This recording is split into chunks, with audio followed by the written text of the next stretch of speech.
నమస్తే, నేను బీకేఎస్ కన్నా.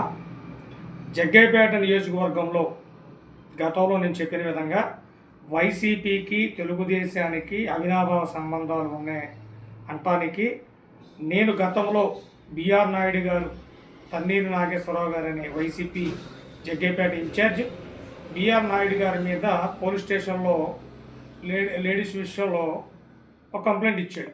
అదేవిధంగా గుళ్ళోకి వెళ్ళి పూజలు కూడా చేయించాడు బిఆర్ నాయుడు గారికి వ్యతిరేకంగా చేస్తే, ఆ రోజేమో తెలుగుదేశం పార్టీ తన్నీరు నాగేశ్వరరావు గారి మీద ఏం మాట్లాడపోయేసరికి నేను మాట్లాడాల్సి వచ్చింది 2 రోజుల తర్వాత.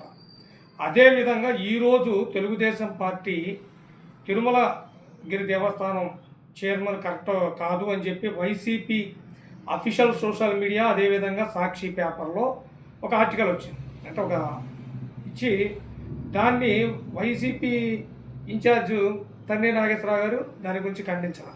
అంటే ఇక్కడ ఒకరికొకరు అవినాభావ సంబంధాలు ఉన్నాయని అనే దానికి ఇది ఒక ఉదాహరణ. నేను చెప్తుంది ఒక ఉదాహరణ, ఇంకా చాలా ఉంటాయి, భవిష్యత్తులో ఎన్ని కూడా నేను బయట పెడతాను. అంటే దీని మీద ఏం చేశాడు తన్నీరు నాగేశ్వరరావు గారు, ఫస్ట్ నా మీద వ్యక్తిగత దాడులు దిగాడు. దాడులు దిగితే ఆయన నేను మాట్లాడింది ఆ రోజు తన్నీరు నాగేశ్వరరావు గారి వల్ల నష్టపోయిన అంజలి గురించి మాట్లాడితే అంజలి వాయిస్ ఇచ్చింది. అదేవిధంగా నా మీద సామినేని ఉదయ్ బాలు గారి గురించి మాట్లాడితే ఆయన వాయిస్ ఇచ్చాడు. మరి నేను అడిగిన క్వశ్చన్స్కి ఏం చేశాడు, పేటీఎం గారి చేత నన్ను తిట్టించాడు. తిట్టించి ఏదో నన్ను ఒరే నేను దాడులు చేస్తామని చెప్పి అన్నాడు.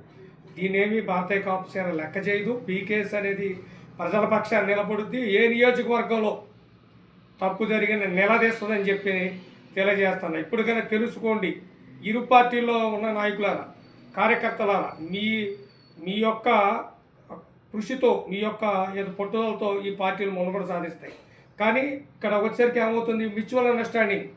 నాయకులు బాగానే ఉంటారు, వాళ్ళ కార్యకర్తలు కొట్టుకుంటారు. సార్ అర్థం చేసుకోమని తెలియజేస్తుంది బీకేఎస్.